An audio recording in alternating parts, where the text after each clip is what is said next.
Patti Smith.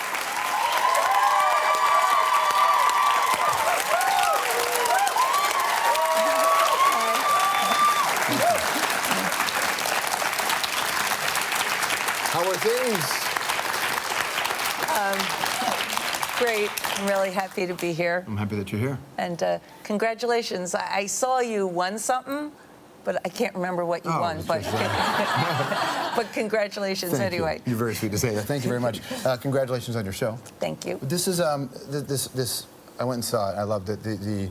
Your photos and these little artifacts that you've collected over the years, including the previous Pope Benedict's slippers, just hanging around. How does one come across Pope's slippers? Well, actually, a monastery was closing down, and they needed money to take care of the few old priests that were left there, and so they sold their second-class relics. And one of the things they were selling was Pope Benedict XV's slippers, and he canonized Joan of Arc. And he also worked very hard to try to stop World War I, and of course he wasn't successful. But he canonized Joan of Arc. I have a strong Joan of Arc connection, so I bought them. And so I photographed them, and they're part of the exhibit. And eventually I'll probably, give them to a, like a little Catholic museum or something. But right now he's traveling. It's funny because at home, his slippers sit next to Robert Mapplethorpe's slippers. And there's some beautiful little they maples. hang out. Do you think they share things? Well, often I find them askew in the morning, so I don't know what they're up to, but just the idea of being this close to things that were a part of your life that are gone. You've got these Polaroids, and a lot of them are deeply personal parts of your life. What was the impetus to take Polaroids? Well, I've taken photographs my whole life, and sporadically took Polaroids to use for collages and things. But in '94, having lost Robert, then my pianist, and then my husband and brother, and by the end of '94, I was truly devastated as a human being. I had 2 small children. I was so exhausted that I couldn't work, I couldn't write, I couldn't draw. There was nothing all I could do was the most important thing, take care of my kids. But the impulse to create was still strong. And I just looked at my Polaroid camera and I took a shot with it. I took a picture of Nuriev's slippers. I have a pair of his slippers. And I liked it. And I felt, because the Polaroid is so immediate, it gave me a sense that I did a nice piece of work. It gave me a sense of instant gratification without a lot of physical effort. So really taking photographs, these Polaroids, was a way of creating without a lot of physical effort, which I didn't have. And then I just got hooked. What was that space like before you picked up the camera where it's in you to create, it's in you to share, but when you don't have it in you to actually do it, what was that like? Well, it's painful, but no more painful than knowing my kids, it's time to, my daughter's uniform needed sewing, and I didn't have the energy to sew it. Anything's, when you have the desire or you have the responsibility to do things, it's difficult. But having a real creative urge as a worker, as an artist, it's like physically painful. So, but I found a solution, and it was a happy solution, and it led to a whole body of work. So it did help me creatively work out a very, very difficult period. There's there's a lot of death that's a part of this exhibit and a lot of the stuff that you've done, but it doesn't feel like it's about death in a way. It's just you've got this collection of stuff connected to other people's death. Well, I think it's because so many people I love have died. I've lost in 4 years 4 of the most important men in my life, and then after my father, my mother, I've lost so many people that I've loved. and also so attached to great artists who were dead before I was born, and then friends of mine like Allen Ginsberg or William Burroughs, so many people. And I keep them close at hand. I don't think of all of these people. I know physically they aren't here, but they're a part of my daily life. And in fact, my kids and I talk so much about their dad that, you know, we've got to the point where we can actually joke about him or complain about him. You know, he doesn't have to be a saint. He's our king, but also, you know, he's part of our daily life. He's part of the routine of our life. It's not like I don't save it just for his birthday, or I talk to my mom, you know, when I need help, or, you know, I feel like I need advice or the kind of feedback or care that only a mother can give. You know, I consult my mother. I feel her. So I don't think of these as relics of the dead. They're part of a life, the life of people that I cherish and still walk with. When you feel them, how do you feel them? How does your mother respond? Well, sometimes she scolds me, or like,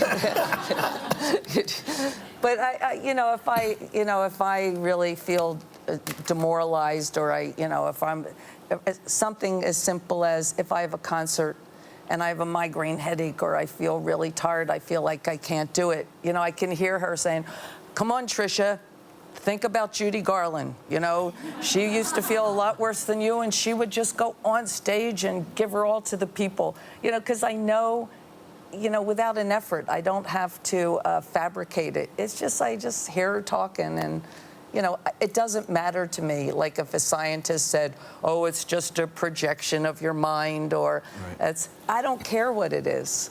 It's, for me, it's communication, you know, and, you know, I sometimes, you know, hear my friend Robert or Mapplethorpe, or, you know, my brother. My brother is always with me, spurring me on. In the movie, this beautiful doc that you did, you talk about how the passing of your brother just made you a better person. Yes. Yes, I said that because my brother was a better person than me, is a better person. I lost my brother when he was 42. He had a bad heart, and I lost him a month after my husband.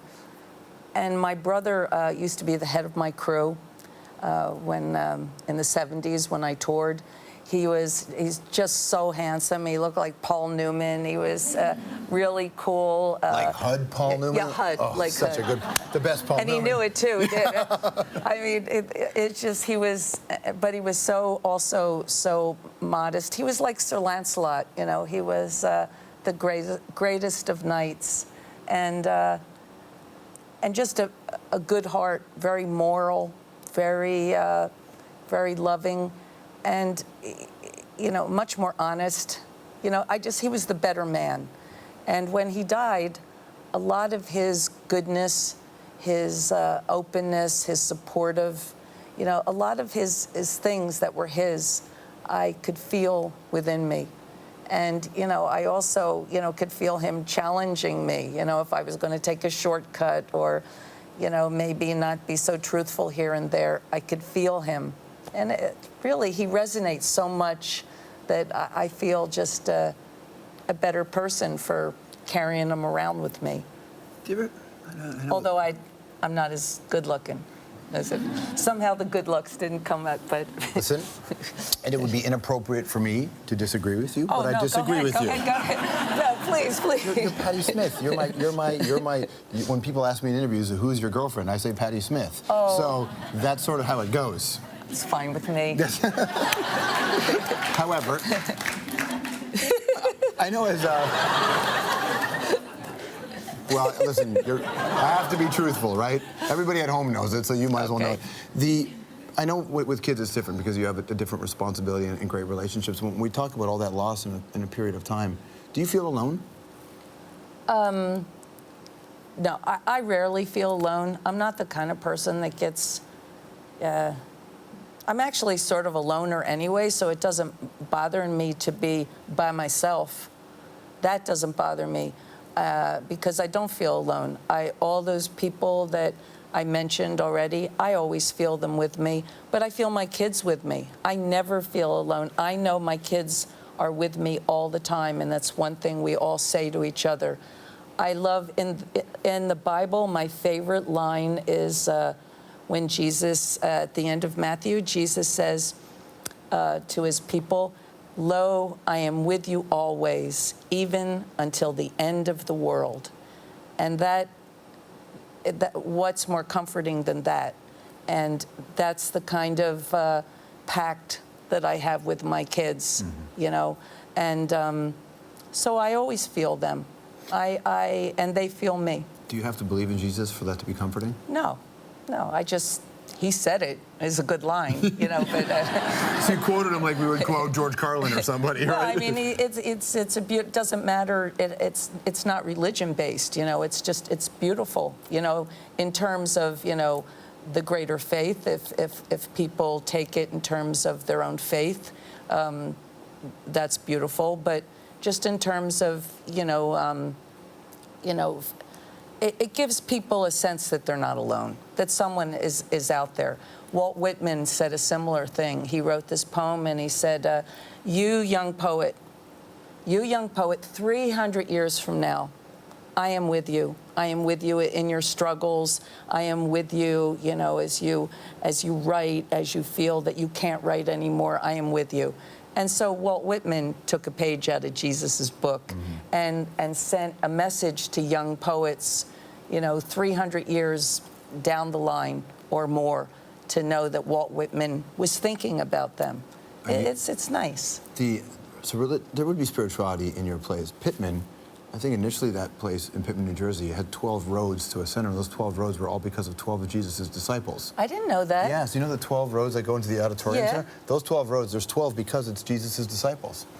Wow, I didn't know that. I got to go back and count them. Go get this. Well, now watch, the city developers of Scrooge and built a third road. No, there were 12. Yeah. Wow, it's nice. In your home, was there a lot of spirituality? My home I had a very interesting upbringing. I was brought up Jehovah's Witness. My father was agnostic.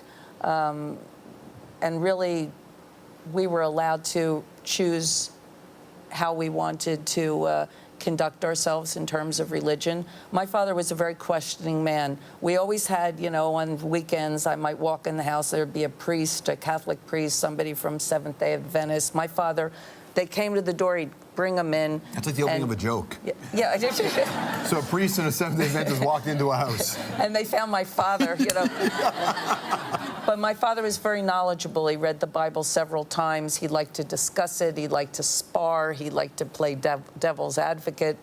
And, you know, and I was brought up Jehovah's Witness. I left early when I was a young teenager, but I had a very strong scriptural education. So, but it wasn't really important in my household, religion. What was important was more being a good person, you know, having values. You know, my father didn't care about your religion or anything about you as long as you were a good person.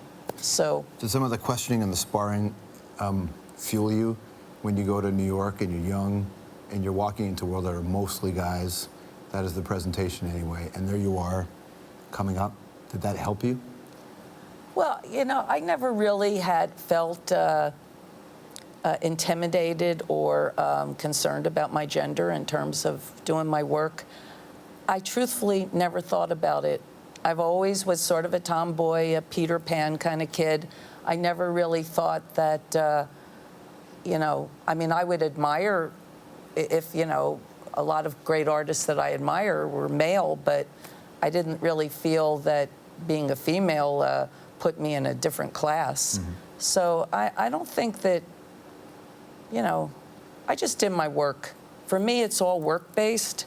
You know, if I feel that I can, you know, match somebody, you know, no matter who they are, I'll step up and try it. And if I feel that someone can teach me something, they know better, I'm a happy student. You know, I don't really. For me, my goal is I just want to do good work. I never cared whether I got rich or famous or any of that stuff, but I did daydream, you know, about creating masterpieces. I'm more presumptuous than, you know, wanting simple fame and fortune. I wanted to make masterpieces, that's all. Well, listen, you want to talk about masterpieces, just as a performance. This is where my mind was first blown watching Patti Smith. Let's go back to Saturday Night Live. Watch this. Jesus died for somebody's sins, but not mine.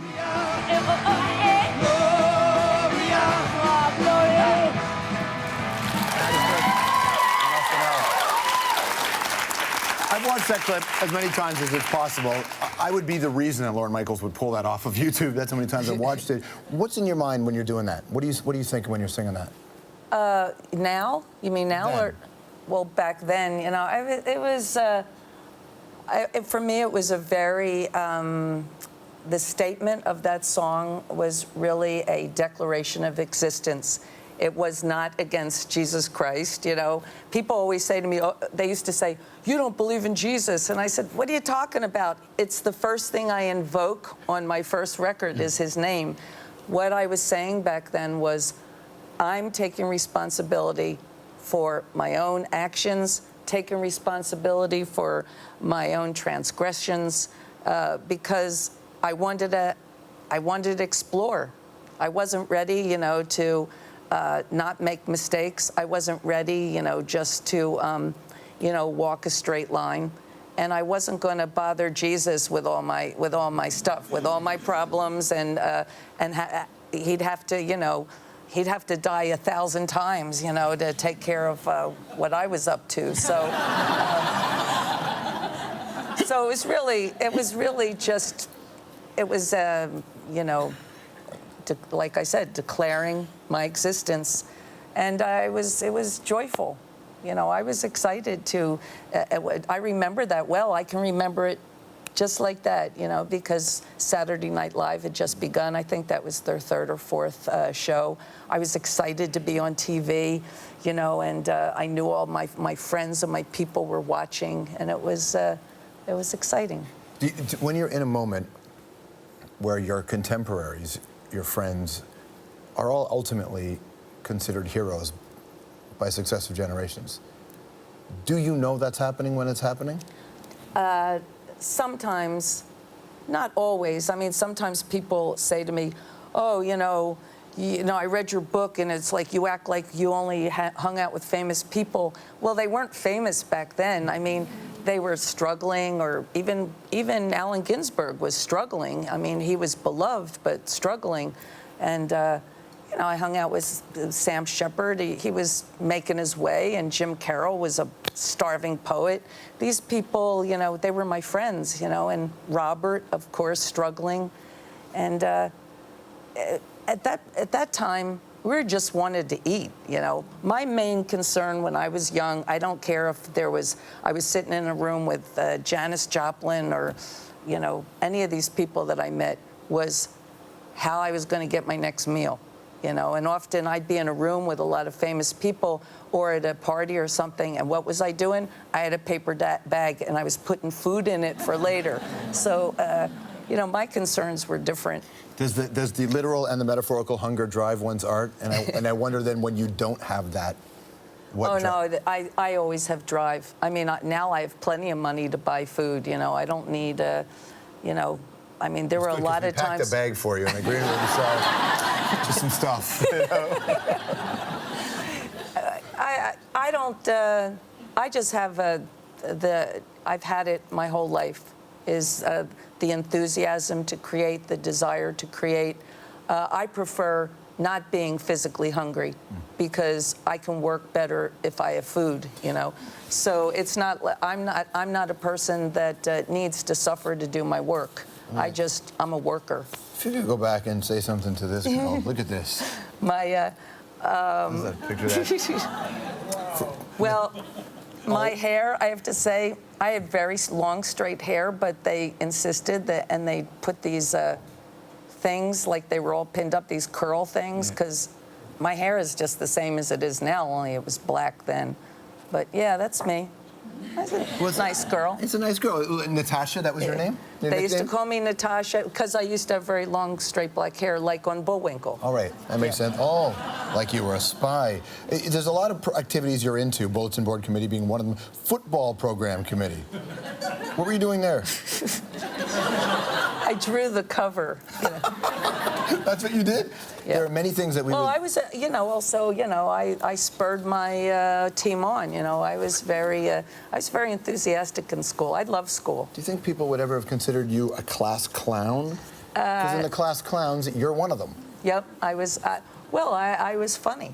When I was younger, one of the things that I really wanted to do, I never wanted to have a rock and roll band. I never thought of having a rock and roll band, but I used to daydream about taking over Johnny Carson's stint. I wanted to have like a show like that, and like talk and like tell stories and joke around and, That's what, here's you and another talk show host. Watch this. I have great respect from the people from which I learn moves from. I think of myself a lot of times as an illuminated apprentice, and these people are my masters, and I study from them. I've been studying Johnny Carson for several years. In fact, I had to study Johnny Carson for 12 years in order to get on your show. Tom, come on. Move it. No, this is moving fine. Go on. If you're on a talk show, sit in the talk show. Sit in the you're talk so show. good. No, I like you so much. You stay there. Believe me, it's a tribute to you that I don't want to take over your gig. Well, listen, you can have it. It would be all right. What do you learn from studying people like Carson? Well, the best thing I learned from Johnny Carson was an ability to improvise and to spar, because when I started performing, I was not well loved. I mean, people were like, comb your hair, or, get back in the kitchen, or whatever they would say. Album covers with armpit hair, which is amazing, but at the time, people freaked out. Yeah, people freaked out, but even before I recorded, before I, like in 1971, 72, when I was performing like in bars, doing poetry and stuff by myself, I got a lot of people yelling at me, mostly to get off the stage. And so I always pulled from Johnny, because he's like a human parachute. He can bail out of any situation. And I always, was able to one-line them, to shut these guys up, mostly, truthfully, guys. But, by the end of the night, I would have people on my side because I had a lot of good one-liners. And I learned that from Johnny, not to be intimidated, not to fall apart or, feel like a lesser being, but, to pull out something, one-up them, pull out, if they think they're so cool, step back and lay something on them and be cooler, so. Speaking of cool, we'll get into that with some more video, more with Patti Smith right after this.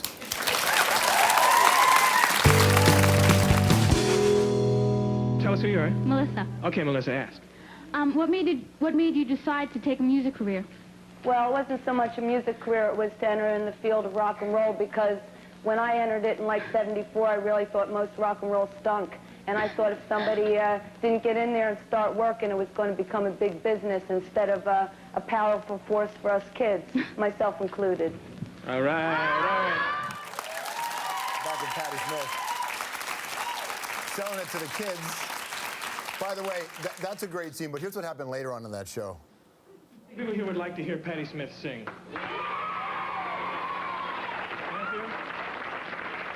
We asked Patti earlier if she would sing a song, and she said yes, she would sing a ballad. What will you sing for us? Well, I want to sing You Light Up My Life, and I know that's a weird choice for me, but I like that song because I think that if you really get into the words, it's got a really great message, especially for 1979 Year of the Child.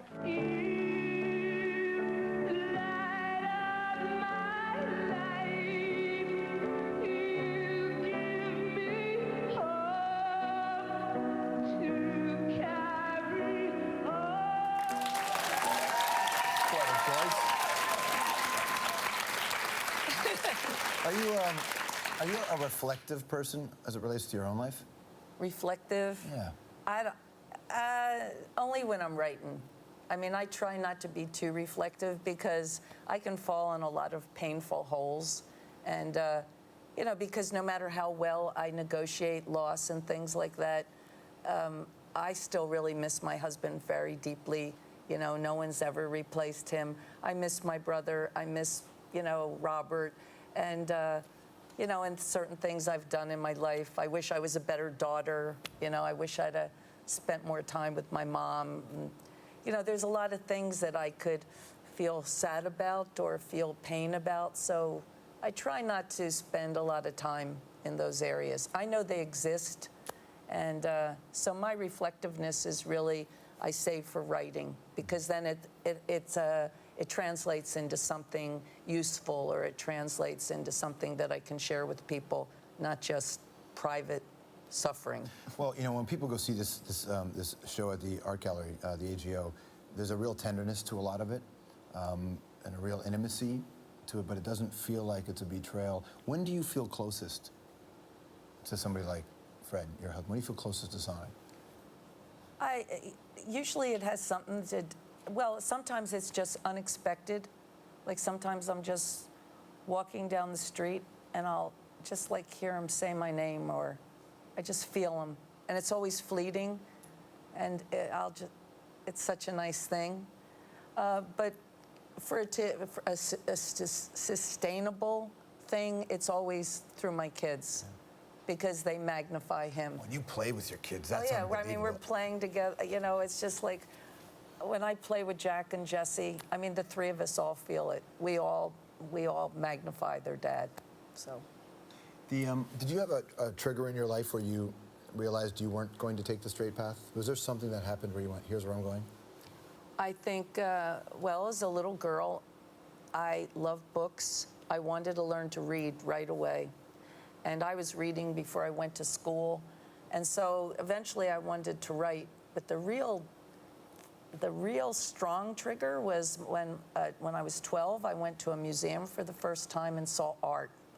I saw Picasso's, and I got a real sense, because writing I was still relating as books. And then I saw that art existed. And after that, that's all I wanted to do. It's all I wanted to be, was an artist. And that alone in the 50s would set you apart from other kids. And, but also just appearance-wise, I was never that interested in my appearance except for a specific way. I liked to wear the same clothes every day. I didn't care about girl stuff. So I was always a little, you know, I wasn't like marginalized by people, but I was a little maverick early on. But that's why I think I developed, you know, when it says, you know, I won class clown, developed a kind of humor to compensate for being different than everybody, being skinnier, being taller, being, you know, interested in things most of the kids in my school or people in the 50s weren't so interested in. Do you think that's why you were, when they were kind of trying to invent whatever they thought, the outside thought punk rock was, why you were put in that category? Well, I mean, I think that, you know, my band absolutely anticipated punk rock, but so did the Stooges, so did the MC5, so did Mozart, so did Arthur Rimbaud. I think the idea of that, it's always, you know, this intense maverick freedom. And, you know, I really think that, you know, in some ways, my band anticipated it, and the actual punk rock kids came afterwards. But except, you know, there's an aspect of me which is right with them. I'm right with the grunge kids. I'm right with because I have that kind of energy that doesn't come from technology or technique, or, you know, it's just a raw creative impulse. And that's what Iggy's saying about its raw power. Yeah, it comes out when I'm playing electric guitar. I mean, when we do concerts, I don't feel in certain parts of my concerts any different than I did 30 years ago. I have the same agitated energy. I can access that same person that used to put her foot through monitors. Mm-hmm. I have that same thing. It's just that I've also evolved in other areas, so it's now a part of a whole and doesn't dominate my performance. I was watching footage of you going after George Bush, hardcore. It was an epic assault on stage. Do you feel betrayed by the administration?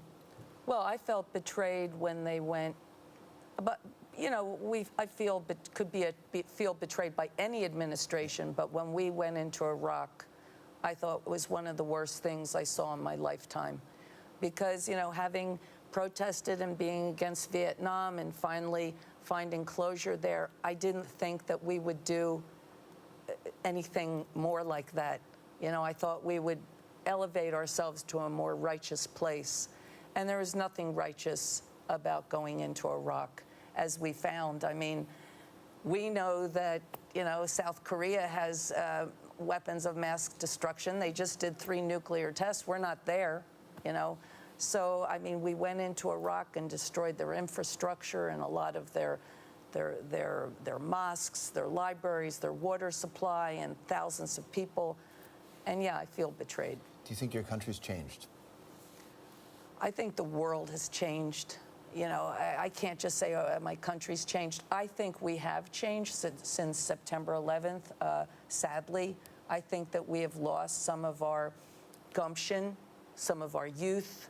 I think we've forgotten who we are, you know, and and everything comes under this Homeland Security, the Patriot Act. I think if we would have reacted different to September 11th and saw that as an opportunity to globally communicate and have some kind of global forum and talk this out. But, you know, we went in and acted like, you know, illiterate cowboys and just, shifted, you know, and created an enemy. Well, there was a time, certainly with the Vietnam War, where you had, and you saw it again in the war in Iraq, there was this mass of people who opposed, and you found artists and people with a platform who kind of became the vocalizers of it. Do you believe that there are people today like you were when you were in your early 20s, like Dylan was, like Ginsberg? Do you think that the generation today making records and poetry, they're there with that anger? I think that, well, you know, only they can answer that, but I think that present generations have not found their core unifying principle that they're all together on. You know, I was against the Bush administration going into Iraq, but I can't say many of my peers were. People were afraid, people were reticent to not support him. And I think right now our culture has changed so much because of technology, and I think that they're still trying to negotiate our new world, which is it's celebrity-based, it's youth culture-based, it's technology-based, and they've got to figure all this out. But they need to unify on one principle. It should be the environment. I mean, the environment we should globally be united about right now and start making changes. But that should be the thing, and we'll see. But, you know, I think it's wrong to talk down any generation. Each new generation has to figure out, you know, they got to negotiate stuff that I didn't have to negotiate. Mm-hmm. You know, I have no idea what it tastes like to be in my 20s in our present culture, you know, and so they've got to figure out, you know, what they're going to do on this new landscape. It's a new frontier. What a real pleasure. Thank you so much. Oh, thank you. Patti Smith, everybody. She's the exhibit. It's called Camera Solo. That runs through May 19th at the Art Gallery of Ontario. And she's got this record, Banga, and the book. We've got all her tour dates on Strombo.com. We'll be right back.